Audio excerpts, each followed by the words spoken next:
Assalamu alaikum. Бектесиңизди баштайбыз. Биз бул жактан буга чейинки старший тайфреймдердин анализдери боюнча биз ликвидностьтарды белгилеп алдык, как обычно. Бирок дневной тайфреймге кирип карай турган болсок жана H4 тайфреймге кирип карай турган болсок, бул жакта rejection блокты көрсөк болот. Буга чейинки ликвидностьтин снятиясынан кийин жана ошондой эле ылдыйда бизде мындайча айтканда стоп лосстордун объему жыйналып турат. Буга чейин рынок биздики H4 ликвидность снятия кылып разворот алып өтө кеткен. Бул жактагы ылдыйкы минимальный база снятия болгон эмес. Значит, үстүнкү снятия болгондон кийин рынокто бул жакта жаңы боковой движение пайда болушу мүмкүн. Анткени бул жактан көрө турган болсок, rejection блок пайда болгон зонада бизде H4 неэффективность бар. Бул неэффективность 1, 2, 3, 4-чү жолу ушу пробивать алып айтат негизи. Үстүнкү зона биз үчүн бул пока не интересно, алдыйкы зоналар биз үчүн интересно болуп эсептелет. Эгерде рынок ылдыйкы ликвидностька келе турган болсо, азыр вот мындай келе турган болсо, дискаунт зонаны алабыз. Ушул зонаны сендер проторговка менен кайта продажа киргенге аракет кылабыз. Ушул зоналардан примерно. Так, давайте баштайлы. Эми бул жактан азыр кичинекей тайфреймге киргенде баардык нерсе көрүнөт, эмне бар, эмне жок. Бирок ага чейин биз азыр тренд восходящий болуп кетиши мүмкүн азырчы сессиялар мененчи. Так, бул жерден чисто мындайча айтканда rejection блокту алып туруп свинг торговля менен кирип койсок болот. Бул биздики долгул позиция болуп эсептелинет. Соотношение прибыль 1/3. Так, риск 1%.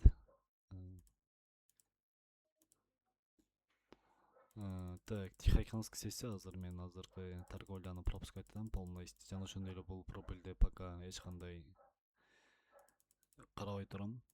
Эгерде покупкага позиция чыга турган болсо, покупкага да сделка чабыз. Интрадей боюнча бул свинг торговля биздики.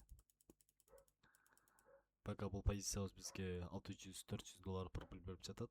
Эми бул жакка келе турган болсок, лондонский сессия Азиянын минимальный базасын снятия кылды. Мен бул жерден продавецтердин күчүнүн аябай слабый экенин көрүп жатам. Неге дегенде свич аябай майда, жана ошондой эле рынокто неэффективный зона жок. H1ге келип көрөлү. H1де бар, эң ылдыйкы Азиянын бүтөйүндөгүн зонасында неэффективность чыккан. Бул жерден бирок биздики поглощение бар свичада H4. Значит, мен мындайча старший тайфреймден продавецтердин күчүн көрсөм болот бул жактан. Так, фрактальный хайларды белгилеп алам. Ошол фрактальный хайлардан мен уже шортко позиция издеп баштайм. Так, БДХ снятия болду. Бул жерде менде SNR бар, приснятие бар, ПДХ снятия болгондон кийин эми мага азыр неэффективность керек болот позицияга кириш үчүн. Так, менде неэффективность бар. Пока биздики лондонский, американский сессия чыга элек. Азыр лондонский сессия менен иштеп жатабыз. Вот, бул жактан мен продажа кирдим. 1% менен соотношение прибыль 1/2. ПДХ снятия бар, переснятие М15 бар, IFVG, ФВГ бар. И позицияны көрөлү кандай иштеп берет. Лимит каналды. Так, биздики бул жактан позиция стоп болуп жабылды. Азыр общий 2% минустабыз пока. Так, rejection блок полностью игнор болду. Бул жактан SNR бар рынокто кайта. Мага неэффективность керек. Неэффективный зона бар. Кайта неэффективный зонадан попробовать этем ылдыйга.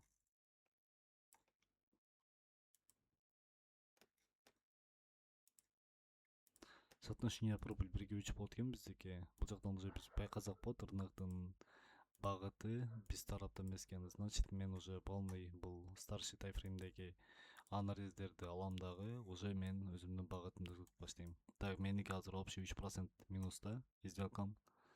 Бул биз үчүн өтө коркунучтуу позициялардын бири болуп эсептелинбейт. Мен азыр ал позицияны бир сделка менен да восстановить этип койсом болот. Самый главный без риска. Так, SNR закреп бар. Мен бул жактан негизи покупательдердин күчүн көрүп жатам, бирок менде коррекция болушу мүмкүн толук түрдө. Давайте кийинки Лондон сессиясы менен позицияны карайлы. Жакшы. Биз бул жактан ликвидностьтин снятиясынан кийин покупательдердин күчү үстүнкү ликвидностьти сакталып калганын көрсөк болот. Мен азыр лондонский сессия бул жактан ПДХ снятия бар.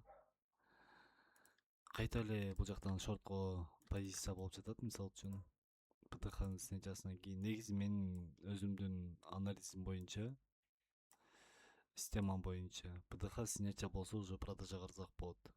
Модельдер чыксачы, просто менде полный модель чыга элек бул жерден. Бирок ПТХнын снятиясы жана SNRдын закрепи бар. Дальнейший мен көрсөм болот бул жерден неэффективность жана FVG-лардычы.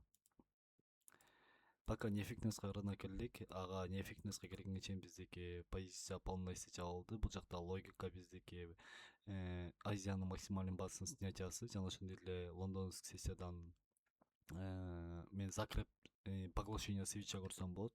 SNR менен полностью жабылган. Бул свича мага түшүндүрдү, что рынокто коррекционный движение бар. Бул жерден дагы ошол эле движенияны байкасак болот, бирок покупательдер рынокто өтө тартып кеткен.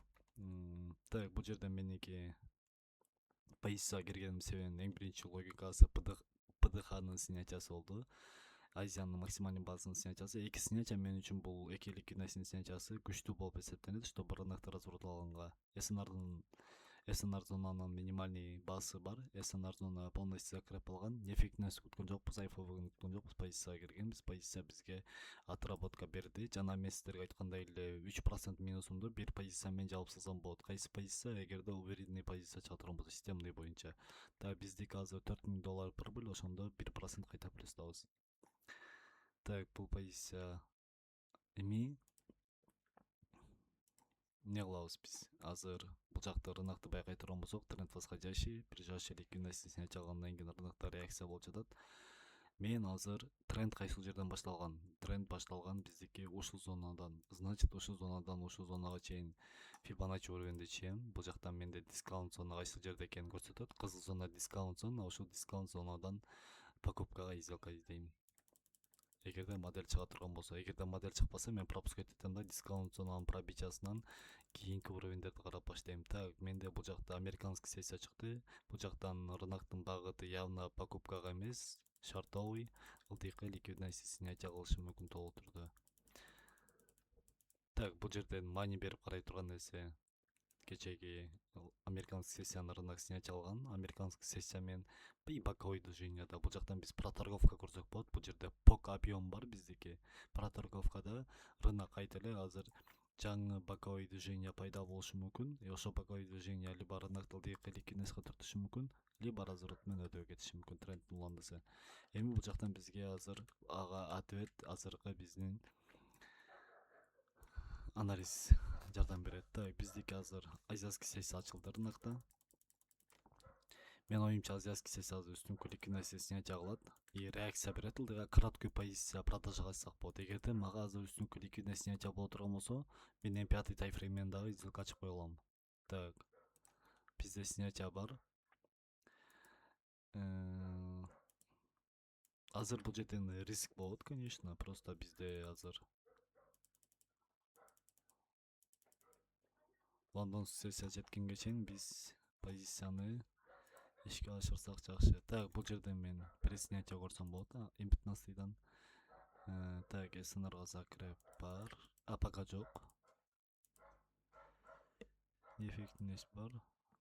Бул жерден мындай кандай десем, давайте мындай кылалы. Дополнительный разворот менен и стоп-лосс менен продажага кирейин.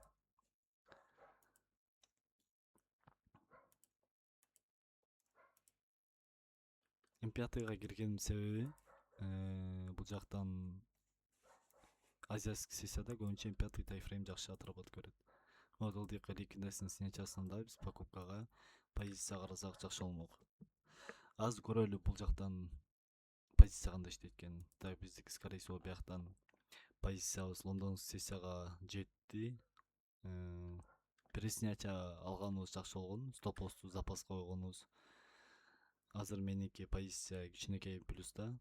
Эгерде бул минус боло турган болсо да, бүгүнкү проторговкадан биз уже позицияны жакшы прибыль алып кетсек болот. Так, лондонский сессия биздики Азиянын фракталын снятия кылды. SNRга закреп болду. Мен азыр $1300 плюстабыз биз данный момент. Мен $1000 минусумду $400 минуска алып келип коеюн. Стоп-лоссумду сокращать этип атам, да, ичканда бул риск менеджмент. Жана ошондой эле мен бул жактан Лондон өзүнүн сценарийди закреп кылгандан кийин продажанын свечасын көрүп жатам, аябай күчтүү болуп жаткан. Ошол үчүн мен азыр продажага ылдыйкы позициямды до конца сактайм. Негизи эң жакшы позиция бул ылдыйкы БДЛга чейин $2700 болот экен. Давайте $700 алам деп бул жактан бизде $2000 жогото албайлы, көрөлү. Так, жакшы, биздин позиция бул жактан отработка берди. Биз прибылдабыз. Бул жактан зарабатывать эттик. Ошондо общий позиция биздики в данный момент 3% зарабатывать эттик. Бул жактан мен сиздерге азыр аналитикага кирейин, көрсөтөйүн. 3% мен үчүн достаточно, чтобы бир видеого 2% негизи как минимум. Так, менде win rate 40% экен. 40% меники win rate боло турган болсо, ушул эле позицияны колдонсом, мен Сатошине прибыль 1/3 менен иштей турган болсом, мен по-любому плюста болом да. Так, бул жерде карай турган болсок, бизде эмне бар? Средний сделка прибыльдыкка кармалышы 2 саат болгон, а минустуку 22 саат болгон. Значит, бизде бир кандайдыр бир ошибка болгон, же болбосо свинг торговля болгон. Свинг торговля биздики ооба. Ошол свинг торговля болгон үчүн биздики рынокто азыр 22 саатка созулуп кеткен эмебиз. Прибыль минустун времясы. Так, биздики көбүнчө сделка американский сессияда чыгат экен, рейнд биздики азиатский сессияда болот экен, средний РР биздики Азияда болот экен, и прибыль биздики Азияда Лондондо. Американский сессияда чота биздики слепой болуп калыптыр бул жерден. Типа торговать этилбей калыптыр. Эмне үчүн? Анткени биздики эң акыркы прибыль бул биздики азиатский сессияда болгон үчүн. Биздики позиция бул жерден аябай аз. 5 позиция 2 плюс 3 минус. Эми бул жактан көрө турган болсок, бизде 3 минус боло турган болсо деле 2 плюс менен биз общий депозит плюска чыгып кетсек болот деген сөз да. Вот. Бул жактан биз видеодон эмнеге ала алабыз? Өзүбүзгө рисковать этпеш керек. Мындайча айтканда, башында 3 позиция меники ошибочный сделка ачылган. Трендтин багытын туура эмес карап алгам. Эгерде биз дагы трендтин багытын туура эмес карап ала турган болсок, бизде көбүнчө ушундай ошибкалар пайда болот. А эгерде биз трендтин багытын вовремя түшүнүп алмаштырсак, торговлянычы, значит биздин торговля жакшы багыт менен